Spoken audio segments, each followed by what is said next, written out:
Welcome to C Anjali Jain classes, guys.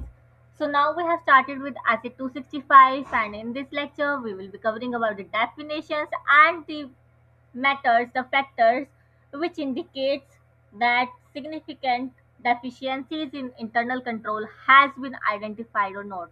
Basically, we will be covering two topics. First is definition and other is the indicators, right? तो बात करते हैं सबसे पहले deficiencies in internal control की definition को लेके।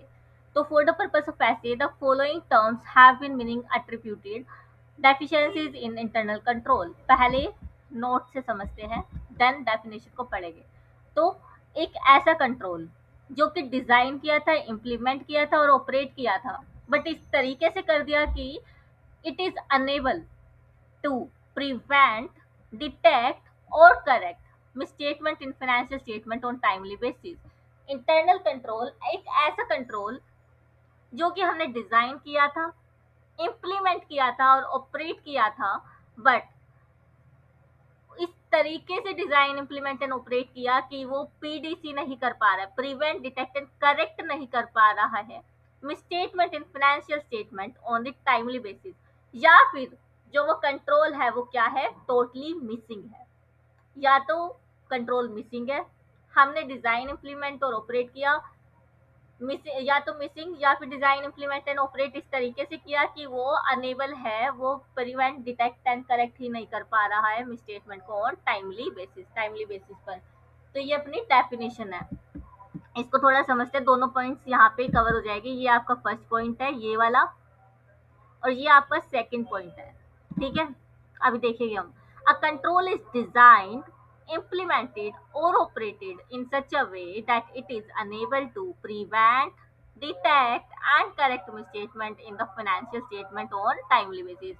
Control को इस तरीके से डिजाइन, इम्प्लीमेंट और ऑपरेट किया गया है कि वो नहीं प्रिवेंट, करेक्ट एंड डिटेक्ट कर पा रहे मिसस्टेटमेंट को in the financial statement on the timely basis. And control, ऐसे कंट्रोल जो कि नेसेसरी है प्रिवेंट, डिटेक्ट या करेक्ट करने के मिसस्टेटमेंट को, वो टोटली क्या है, मिसिंग है। A control necessary to prevent or detect and correct misstatement in the financial statement on a timely basis is missing। Basically अगर तुम देखोगे लिखने के वे से, तो ये जो दो चीजें हैं, दोनों ही पैराग्राफ में ये चीज तो कॉमन है। Unable to prevent, detect, correct misstatement in financial statement on timely basis. यहाँ पे भी necessary to prevent, detect and correct misstatement in financial statement on timely basis। बस फर्क ये है कि control design, implement and operate इस तरीके से किया गया था कि नहीं कर पा रहा है प्रिवेंट, डिटेक्ट, और जो कंट्रोल है वो क्या है, टोटली मिसिंग है। इस तरीके से डेफिनेशन को आप क्या कर सकते हो, याद कर सकते हो, राइट। ये आपको किसी क्वेश्चन में लिखनी भी पड़ सकती है, that's why I am emphasising on this definition, right guys. अब इसका एग्जांपल देख लेते हैं, क्योंकि एग्जाम्पल के बिना तो हमारी जो क्लास है वो आगे बढ़ती ही नहीं है। तो ये इसकी डेफिनेशन थी याद करने के पॉइंट व्यू से। अब देखते हैं, जैसे कि जो कंपनी है, सेल्स इनवॉइस की क्या पॉलिसी है, उसका इंटरनल कंट्रोल है क्रेडिट सेल्स पे कि ₹5 लाख और क्रेडिट 5 लाख ऑन क्रेडिट और अब 5 लाख या 5 लाख से ज्यादा का अगर हम क्रेडिट पे सेल कर रहे हैं, तो वहां पे मैनेजर की अप्रूवल लगने वाली है, सेल्स मैनेजर की। But employ generate invoice without the approval, लेकिन एम्प्लॉय ने क्या कर दिया, अप्रूवल के बिना ही इनवॉइस जनरेट कर दिया। कैसे किया होगा, manager has shared the login password, manager ने एम्प्लॉय को क्या दे रखा था, अपने लॉगिन क्रीडेंशियल्स दे रखे थे, और उसने इनवॉइस को अपने आप ही अप्रूव करके चढ़ा दिया रजिस्टर में, जो कि 5 लाख की थी। तो रिजल्ट क्या होगा, इससे क्या होगा कि वो फेक इनवॉइसेस भी जनरेट कर सकता है, fake incorrect cells can be recorded, revenue में भी overstated. Here control exist, control तो एग्जिस्ट करता है, हमने बना रखा है पॉलिसी, डिजाइन भी कर रखा है, इवन इम्प्लीमेंट भी कर रहे, डिजाइन भी कर रखा है, इम्प्लीमेंट भी है, बट ऑपरेट ठीक से नहीं हो रहा है। क्यों, क्योंकि यहाँ पे मैनेजर ने अपना पासवर्ड एम्प्लॉयर को दे दिया। Here control exist on paper but it is not operating effectively, क्यों नहीं ऑपरेट कर पा रहा, भले ही आईसीज ने अप्रूवल दे दिया, उसने अप्रूवल वाले बटन पे ओके भी कर दिया होगा, बट ओके किसने किया है, सेल्स मैनेजर ने नहीं किया है, वो एम्प्लॉयर ने कर दिया है जो कि अकाउंटिंग कर रहा था। राइट। तो ये बात है deficiency in internal controls. Then उसके बाद अनदर एग्जाम्पल जो कि हम मिसिंग कंट्रोल्स के बारे में लेंगे।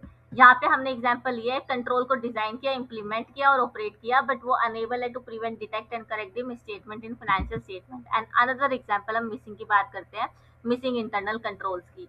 तो no physical verification of fix asset, fix asset का फिजिकल वेरिफिकेशन किया ही नहीं जाता है। तो इससे क्या होगा, या तो एसेट को चोरी किया जा सकता है, या डिस्पोज ऑफ किया जा सकता है, सेल आउट किया जा सकता है।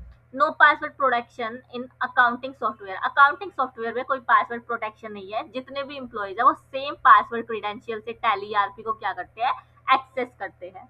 राइट, यानी कि रोल बेस्ड एक्सेस नहीं दिया है। मान लो मैं हूँ, मैंने पासवर्ड से लॉगिन कर लिया टैली आरपी को, फिर किसी दूसरे इंसान ने कर लिया, तीसरे ने कर लिया, चौथे ने कर लिया, फिर एक गलत जर्नल एंट्री थी जो कि यूज थी, अब वो पता ही नहीं चल रहा कि किसने मारी थी, क्यों, क्योंकि पासवर्ड तो सब सेम यूज कर रहे हैं। ठीक है। फिर control enable to detect error, ऐसा कंट्रोल जो कि एरर को डिटेक्ट नहीं कर पा रहा। For example company performs bank reco यानी कि reconciliation only once a year, साल में एक ही बार बैंक रिकंसिलिएशन बनाते हैं, तो वहां पे किस तरीके से हमें स्टेटमेंट मिलेगी। अगर आप मंथली बेसिस पे बनाओ तो स्टेटमेंट इजिली फाइंड हम कर सकते हैं। तो these are the deficiencies in internal control. Again I am talking कि ये क्या है, डेफिशिएंसीज इन इंटरनल कंट्रोल्स। इसके लिए हम एग्जाम्पल दोनों ही पॉइंट्स के देख चुके हैं कि या तो कंट्रोल मिसिंग है, या फिर कंट्रोल है तो सही बट वो अनेबल है to prevent, detect and correct the misstatement. ये पहली definition. Then we have next significant deficiencies in internal control. सबसे पहले हमने पढ़ा था डेफिशिएंसीज, अब हम बात करें किसकी, सिग्निफिकेंट डेफिशिएंसीज की। A deficiency or combination of deficiencies in internal control, या तो एक पर्टिकुलर डेफिशिएंसी, इंडिविजुअल डेफिशिएंसी, या फिर combination. In the auditor's professional judgement is of sufficient importance, auditor की प्रोफेशनल जजमेंट में वो क्या है, sufficient to merit the attention of the TCWG. ठीक है। तो इसको हम एक बार पहले समझने का कोशिश करते हैं, फिर याद करने की कोई दिक्कत ही नहीं होगी। सिग्निफिकेंट डेफिशिएंसीज, तो अ deficiency or combination of ICs which are sufficient to report to TCWG, जो कि हम TCWG को रिपोर्ट कर सकते हैं। sufficient to report, इसको ICAI ने अंग्रेजी में क्या लिखा है, merit attention, merit attention of the TCWG। ठीक है। तो deficiency और combination of the IC deficiencies in internal control are sufficient to merit the attention of the TCWG in its professional judgment of the auditor. For example, repeated payroll fraud, ghost employees are paid salary, ghost employees को current year में भी salary दी जा रही है और previous year में भी दी जा रही थी, यानी कि कोई करेक्टिव एक्शन यहाँ पे नहीं लिया गया था। तो ये क्या है, सिग्निफिकेंट डेफिशिएंसीज है, because it was not corrected in previous year also. ठीक है। तो आई थिंक ये चीज़ भी आपको क्लियर हो गई होगी। मेनली बात ये है कि कुछ डेफिशिएंसी जो कि या तो इंडिविजुअली या फिर इन कॉम्बिनेशन विद अदर्स क्या है, सिग्निफिकेंट है ऑफ दैट काइंड कि ऑडिटर की प्रोफेशनल जजमेंट में उसको टीसीडब्ल्यूजी को बता ही देना चाहिए। ये है सिग्निफिकेंट डेफिशिएंसीज। ठीक है, which influences the decision of the users. तो ये सिग्निफिकेंट डेफिशिएंसी हो गई। आई थिंक यहाँ पे डेफिनेशंस आपको समझ आ गई होगी, राइट। उसके बाद नेक्स्ट वी हैव, ये सारे हम एक्सप्लेनेशन पूरा डिटेल में पढ़ने वाले हैं अपने एक्सप्लेनेटरी नोट से, जो कि मैं तुम्हें पढ़ाती ही हूँ। तो अब अपना टॉपिक स्टार्ट हो जाता है, determination of whether deficiencies in internal control have been identified. हमें ये पता लगाना है कि जो इंटरनल कंट्रोल है उसमें डेफिशिएंसीज हम फाइंड कर चुके हैं, आइडेंटिफाई कर चुके हैं या फिर नहीं। तो इसको भी पहले हम नोट से पढ़ते हैं एंड देन फिर हम बेयर ऐसे टेक्स्ट पे आ जाएंगे, मूव कर जाएंगे, राइट। आज का यही टॉपिक रहेगा अपना, डेफिनेशंस हम कवर कर चुके हैं। Determination of whether deficiencies in internal control have been identified, क्या इंटरनल कंट्रोल्स में डेफिशिएंसीज को हम आइडेंटिफाई कर चुके हैं या नहीं। ऑडिटर में discuss relevant fact and circumstances, auditor discuss कर सकता है फैक्ट्स एंड सर्कमस्टांसेस को of the auditors finding, auditor ने जितनी भी फाइंडिंग्स निकाली है during the audit with appropriate level of management, management से करेगा पहले। One purchase invoice was processed without approval, एक जो परचेज इनवॉइस था वो विदाउट अप्रूवल क्या कर दिया गया था, प्रोसेस कर दिया गया था। तो इमीडिएट कंक्लूजन निकाल दिया कि कंक्लूजन क्या निकाला कि कंट्रोल फेलियर, ठीक है, कंट्रोल फेलियर। बट मैनेजमेंट, अब ये क्या हुआ, हमने इमीडिएटली मैनेजमेंट को रिपोर्ट किया, हम डायरेक्टली कंक्लूजन नहीं निकाल सकते, हम पहले रिपोर्ट करेंगे। बट मैनेजमेंट एक्सप्लेन, रिपोर्ट करने के बाद मैनेजमेंट ने एक्सप्लेन किया कि अप्रूवल हैपेंड देयर, अप्रूवल हुई थी बट इमरजेंसी ईमेल के थ्रू हुई थी। कैसे हुई थी, इमरजेंसी ईमेल के थ्रू। एक परचेज इनवॉइस था जो कि यूज था, वो अप्रूव करना जरूरी था बट मैनेजर अवेलेबल नहीं था, जिसकी वजह से ईमेल के थ्रू अप्रूवल ली गई थी, अथोराइजेशन ली गई थी, बट उसका अटैचमेंट हमारे पास अभी नहीं था, ठीक है, मतलब कि डॉक्यूमेंटेशन नहीं थी। तो control was not absent, control absent नहीं था, डॉक्यूमेंटेशन नहीं थी। तो यहाँ से हमें पता चलता है कि जैसे ही आपको कोई डेफिशिएंसी इन इंटरनल कंट्रोल मिल जाती है, तो बजाय कि ये कंक्लूड करने के कि आपका जो इंटरनल कंट्रोल है वो मटीरियली सिग्निफिकेंटली डेफिशिएंट है, आप क्या करो, सबसे पहले मैनेजमेंट के पास जाओ, इंक्वायर करो कि देखो ऐसा ऐसा हुआ है, एक इनवॉइस को विदाउट अप्रूवल चैनलाइज किया गया है। तो मैनेजमेंट तो आपको एक्सप्लेन करेगी नहीं, वो विदाउट अप्रूवल नहीं था, वो सिस्टम के थ्रू नहीं हुआ, बट ईमेल अथोराइजेशन के थ्रू अप्रूव हुआ है, उसका डॉक्यूमेंटेशन नहीं था, वी कैन प्रोवाइड यू, ठीक है। तो यहाँ पे ऑडिटर क्या करेगा, इस तरीके से एविडेंस को ऑब्टेन करेगा। तो यहाँ पे आईसीज तो है but they were not documented for the authorisation of that particular invoice. फिर इससे क्या होगा, provides opportunity to alert management timely, management को अलर्ट कर देगा टाइमली। जब ऑडिटर जाएगा अपनी फाइंडिंग्स लेके मैनेजमेंट के पास, हो सकता है वो इंटेंशनली उन्होंने ना की हो तो वहां पे वो करेक्ट कर सकते हैं। तो sometimes management itself is unaware of the weakness, कभी कभी ऐसा होगा कि मैनेजमेंट को खुद ही नहीं पता कि आईसीज में वीकनेस है। Auditor discussion acts like early warning signal, auditor का जो डिस्कशन है वो अर्ली वार्निंग सिग्नल बता देता है। तो ऑडिटर ने क्या डिस्कवर किया कि password of resigned employees are still active, resign कर चुके हैं जो एम्प्लॉयज, टर्मिनेट हो चुके हैं, जो कंपनी को छोड़ के जा चुके हैं, उनके पासवर्ड अभी भी एक्टिव है। Management never notice this, management ने ये कभी नोटिस किया ही नहीं। तो इन discussing fact and circumstances of auditors finding with the management, the auditor may obtain other relevant information, other relevant informations भी हम obtain कर सकते हैं, वो हम नेक्स्ट पढ़ेंगे, बट उससे पहले हम बेयर ऐसे टेक्स्ट की लैंग्वेज पढ़ लेते हैं, राइट। तो सबसे पहले तो मैं समरी बता देती हूँ कि क्या हमने पढ़ा है। Basically determination of deficiencies in IC में हम सबसे पहले ये देखेंगे कि हम डेफिशिएंसीज को आइडेंटिफाई कर चुके हैं या नहीं, बजाय कि हमारी ऑडिट फाइंडिंग जो हमें मिली है सीधा कंक्लूड करने के कि डेफिशिएंट है आईसीज, हम किससे करेंगे, कम्युनिकेट मैनेजमेंट से। एंड मैनेजमेंट के पास अगर रेलिवेंट जेन्युइन इंफॉर्मेशन है तो हम उसको फर्दर एनालाइज करेंगे एंड देन डॉक्यूमेंट करेंगे, ठीक है। तो यहाँ क्या बोला है, इन determining whether auditor has identified one or more deficiencies in IC, the auditor may discuss the relevant fact and circumstances of the auditor's finding with appropriate level of the management, management level से वो क्या करेगा, discuss करेगा। This discussion provide an opportunity for the auditor to alert management on a timely basis, management को alert कर देता है timely basis पे to the existence of deficiency of which the management may not have been previously aware। तो यही चीज मैंने आपको नोट्स में लिखवाई है कि बेसिकली इसमें क्या है कि जब एक या एक से ज्यादा डेफिशिएंसी मिल जाएगी तो auditor discuss fact and circumstances किससे, अप्रोप्रिएट लेवल ऑफ मैनेजमेंट से।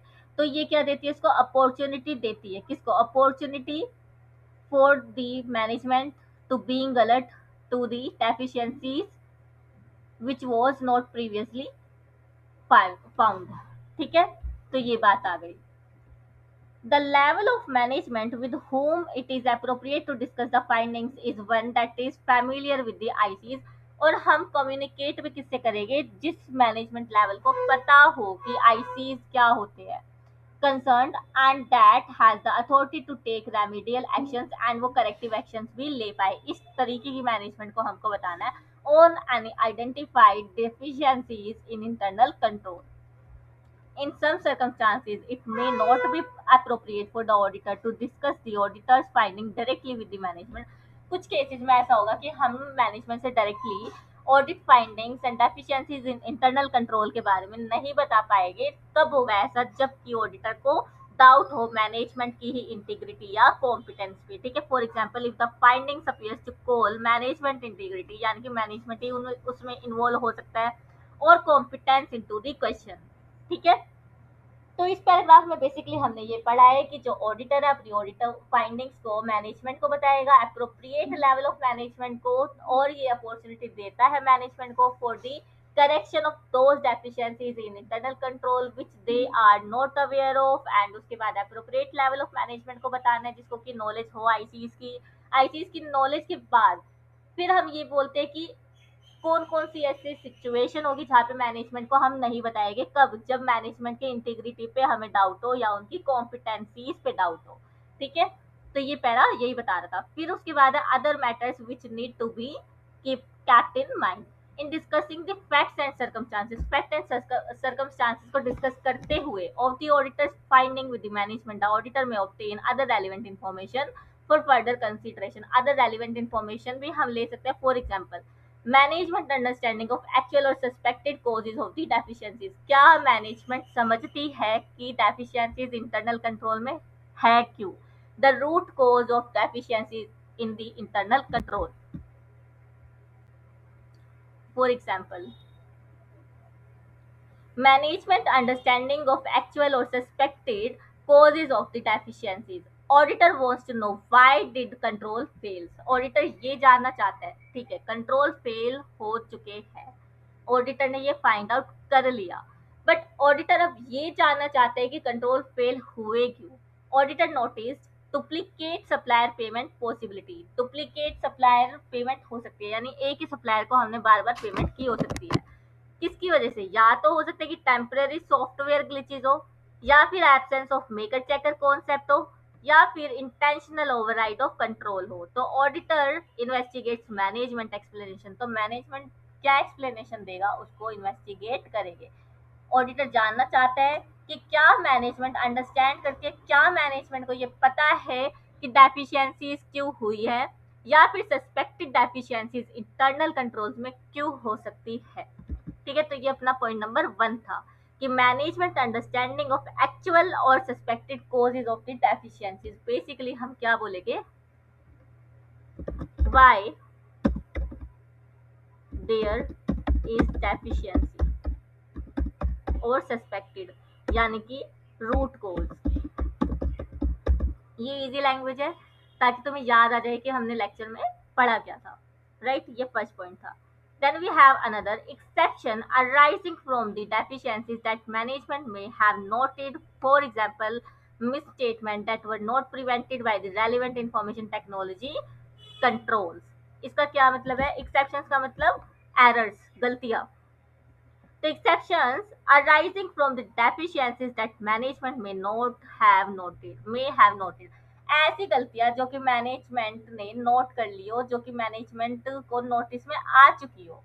तो for example weak IT controls allowed unauthorized change in payment payroll master में अनऑथोराइज चेंज हुआ है। ये ट्रायंगल जो है वो चेंज का साइन है, पता है ना, डेल्टा। तो weak IT controls allowed unauthorized change in payroll master में अनऑथोराइज चेंज हुआ था, यानी मैनेजमेंट ने एक्सेप्शंस को नोट किया था एंड मैनेजमेंट अब ऑडिटर को बता रही है कि ऐसा हुआ था। आईटीज जो थे वीक थे, अनऑथोराइज चेंज हुआ था। और अनऑथोराइज चेंज क्या हुआ था? 2 फेक एम्प्लॉयज आइडेंटिफाइड इंटरनली। हमने 2 फेक एम्प्लॉयज को आइडेंटिफाई किया था। तो control weakness has already caused actual misstatement risk. Control weakness की वजह से एक्चुअली मिसस्टेटमेंट अराइज हो गई। क्यों? क्योंकि 2 फेक एम्प्लॉयज बने थे। ये मैनेजमेंट ने हमको क्या कर दिया? इन्फॉर्म कर दिया। तो यही बोला है कि exceptions arising from the deficiencies, ऐसी गलतियां जो कि डेफिशिएंसीज की वजह से आई थी, मैनेजमेंट ने नोट की थी, वो हम पूछ सकते हैं मैनेजमेंट से, यानी कि ऑडिटर अदर इंफॉर्मेशन ऑब्टेन कर रहा है।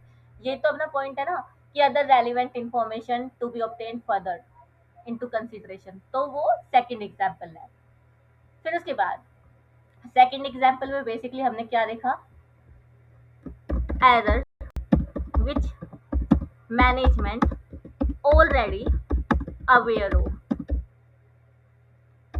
क्या एग्जांपल लिया, टू फेक एम्प्लॉयज क्रिएटेड, ठीक है। उसके बाद अब preliminary indication from the management of its response to the findings, यानी उनको पता था गलती का एंड उन्होंने एक्शन भी लिया है या लेने वाले हैं।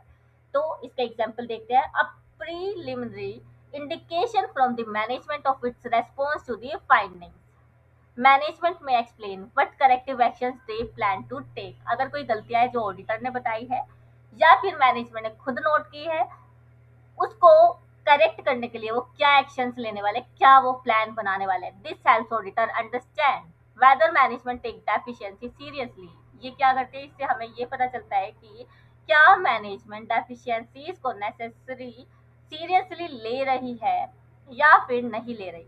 तो ऑडिटर ने फाइंड किया there is no SOD in vendor creation, ये मैंने बेसिक्स में एग्जांपल दिया था, वेंडर क्रिएशन में सेग्रीगेशन ऑफ ड्यूटी नहीं है, वेंडर क्रिएट भी सेम पर्सन कर रहा है, पेमेंट को अप्रूव भी सेम पर्सन कर रहा है, तो यहाँ पे हम फेक वेंडर्स बना के एम्प्लॉयज के अकाउंट में भी पेमेंट डाल सकते हैं, ठीक है।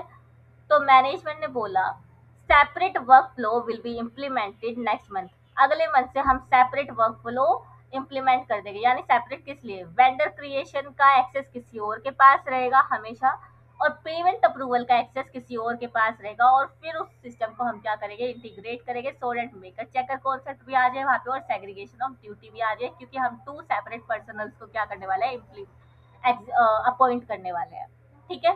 तो ये थे हमारे प्रीलिमिनरी इंडिकेशंस जो कि हमें क्या बताते हैं कि whether management is serious about correct the deficiencies in internal controls, ठीक है। तो दिस वाज, तो यहाँ पे बेसिकली ये पॉइंट किस लिए आया है, यहाँ पे देखो मैं लॉजिक बता रही हूँ मेन तुम्हें कि ये क्यों आया है, याद तो करना ही करना है यहाँ पे, इसीलिए कि whether management take corrective actions over auditors findings, इसमें हमने एग्जांपल लिया vendor creation and approval for payment by same person, this is the case, ठीक है।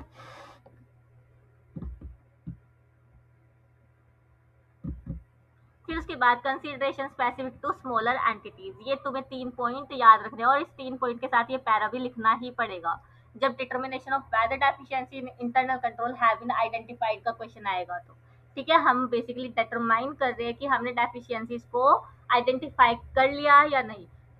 स्टार्टिंग में मुझे लगा था ऑडिट फाइंडिंग करते हुए कि अनऑथोराइज पेमेंट हुई है किसी परचेज की, बट मैनेजमेंट ने एक्सप्लेनेशन दिया नहीं अनऑथोराइज नहीं थी, ईमेल था, तो यहाँ पे मुझे आइडेंटिफाई हुआ कि नहीं ये सिग्निफिकेंट डेफिशिएंसी नहीं थी, उन्होंने ईमेल पर इमरजेंसी अथोराइजेशन लिया था, ठीक है, इस तरीके से। और फिर अदर फैक्टर्स अदर इंफॉर्मेशन भी हम उनसे ऑब्टेन कर सकते हैं, जैसे कि एक्चुअल एंड सस्पेक्टेड फ्रॉड वो समझती है कि क्यों हुआ था, एंड उसके बाद उनको पहले से कुछ एरर्स मिली थी, कुछ एक्सेप्शंस मिली थी इन इंटरनल कंट्रोल्स, तो वो ऑडिटर पता लगा सकता है, और फिर जो ऑडिटर्स फाइंडिंग थी और जो उनको पहले से पता था क्या उन्होंने करेक्टिव एक्शन लिया, management of its response to the finding, corrective actions को ये क्या लिख रहे हैं, रेस्पॉन्स टू द फाइंडिंग्स, ठीक है। फिर consideration specific to smaller entities, while the concept underlying control activities in small entities are likely to be similar to those of the larger entities, जो लार्जर एंटिटीज में ICs होते हैं वो small में भी हो सकते हैं, the formality with which they operate will vary, बस फॉर्मेलिटी क्या रहेगी, अलग रहेगी। फर्दर स्मॉलर एंटिटीज में find that certain type of control activities are not necessary because control applied by the management, certain ICs जो है वो रेलिवेंट नहीं भी होगी। For example Management sole authority for granting credit to the customer and approving significant purchase can provide effective control over the important account. Management खुद ही क्या करता है, अप्रूव करता है क्रेडिट को ग्रांट करना to the customer over the important account balance transaction, lessening or removing the need for more detailed control activities. ठीक है, फिर उसके बाद also smaller entities often have fewer employees, कम एम्प्लॉयज होते हैं, which may limit the extent to which SOD is practicable. Employ कम है तो एसओडी प्रैक्टिकेबल नहीं हो सकती। However in small owner managed entity the owner manager may be able to exercise more effective oversight than in the larger entity. जब small entity होगी जहाँ पे ओनर और मैनेजर सेम है तो वो इफेक्टिवली मैनेज कर सकता है। This higher level of management oversight needs to be balanced against the greater potential for the management override of the control। बस ये कहानी थी, जहाँ पे तुम्हें आंसर छोटा लगे तुम इसको लिख सकते हो, अदरवाइज या तो तुम्हें ये पहला पैराग्राफ रखना है और ये 3 पॉइंट रखने हैं। ठीक है, ये बस हमारी अंडरस्टैंडिंग के लिए थे, consideration specific to smaller entities. ठीक है, तो these were our topics we have covered with the definitions and the determining whether we have identified deficiencies in ICs। ठीक है, डेफिशिएंसीज को डिटरमिन करने के लिए एक तो अपना पैराग्राफ हो गया जहाँ पे हम इंक्वायर करते हैं मैनेजमेंट से, और मैनेजमेंट से कब इंक्वायर नहीं करेंगे ये हम देख चुके हैं। एंड सेकंड पैराग्राफ में हमें 3 पॉइंट याद रखने हैं कि मैनेजमेंट समझती है रूट कोज, उसको कुछ गलतियां मिली थी, रूट कोज को समझा, गलतियां मिली तो उन्होंने क्या ले लिया, करेक्टिव एक्शन, और जिसको अंग्रेजी में हम बोल रहे हैं response to the findings. Management response to the finding, management ने क्या रेस्पॉन्ड किया फाइंडिंग्स को लेके। ठीक है, this were our topic। Hope you have enjoyed the lecture। If you have any doubt you may ask me on my telegram channel and even the comment section of the YouTube box, one to one doubt resolution will be done to you। Have a good day and keep revising this stuff। Bye bye guys।